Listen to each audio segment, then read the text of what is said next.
Hey everybody, Kenny Jr. here, and welcome back to Stick to Games. Today's episode, we're going to do a quick look at the 6/8 time signature.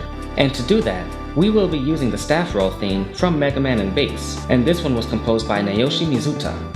When it comes to the time signature, the top number tells us how many steady beats we can count per measure, and the bottom number tells us which type of note gets the steady beat. And in this theme, we're going to be able to observe that by looking at our hi-hat part in this particular piece. We'll be able to easily count to 6 using the eighth notes. So if you're ready to check it out, let's take it to the set.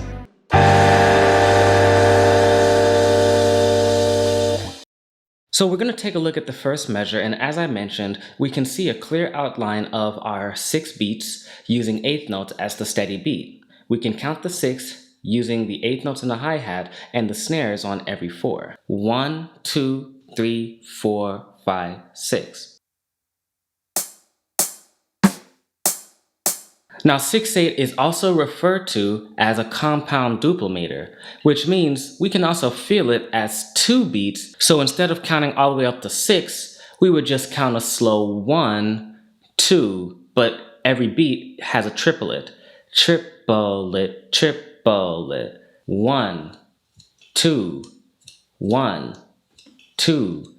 Triplet, triplet, triplet, triplet.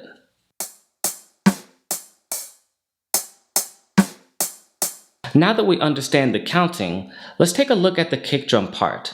We notice dotted eighth notes, which will give us a beat and a half in this signature, capped off with the 16th note. So if you notice in this meter, everything kind of goes down a step. What we consider to be in 4/4 time an eighth note, now in 6/8 time, a 16th note takes that value. Now we're going to be playing this on the and of 2. 1 and 2 and 3, 4, 5, 6. So putting it all together sounds like this.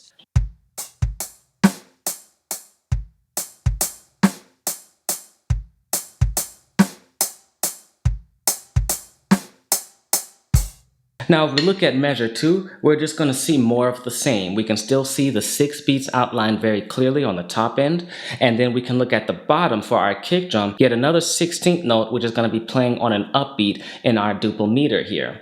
So this time the counts land on the 1, the and of 2, the and of 3, and then we have the final eighth note that comes in on the downbeat of this measure. 1 and 2 and 3 and 4, 5, 6. So put it all together.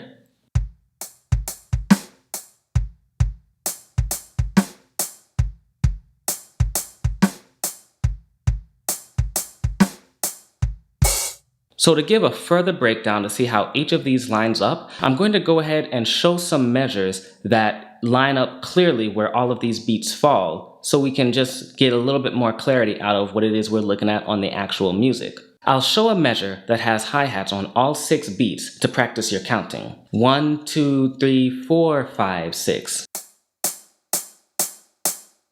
I'll now show a measure that has the snare drum on the 1st and 4th downbeat to show where the slow beats are. That is to say, that duple meter beat that I told you about, where we can count 2 instead of 6. 1, 2, 1, 2.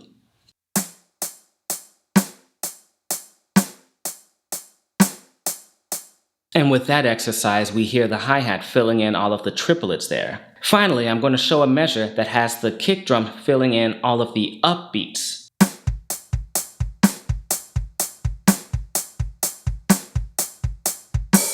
Now we're going to stylize that by putting a little tiny bit of a shuffle inside of it as well.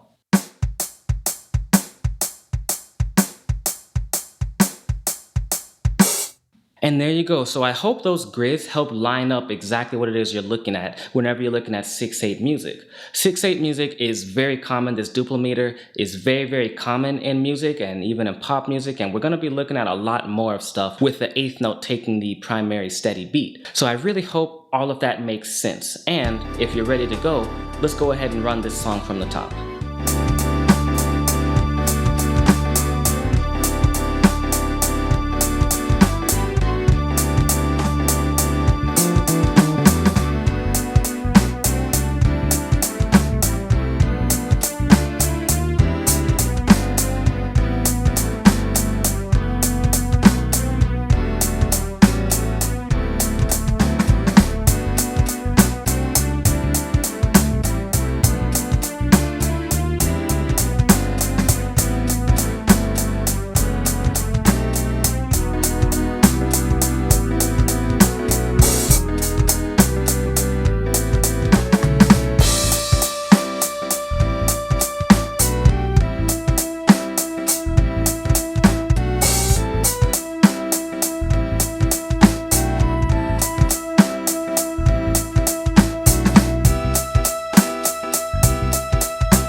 And alright everybody, that just about covers everything we had to talk about today. If you enjoyed this video, please remember to hit that like button and also subscribe so you can see my future videos. Remember to hit me up on social media, Instagram or Twitter if you want to make a special request for a video or if you just want to drop by and say hi. Also be sure to check out my website where you can find these transcriptions as well as other content that I produce. I hope you enjoyed everything today and I hope to see you again soon. Till next time.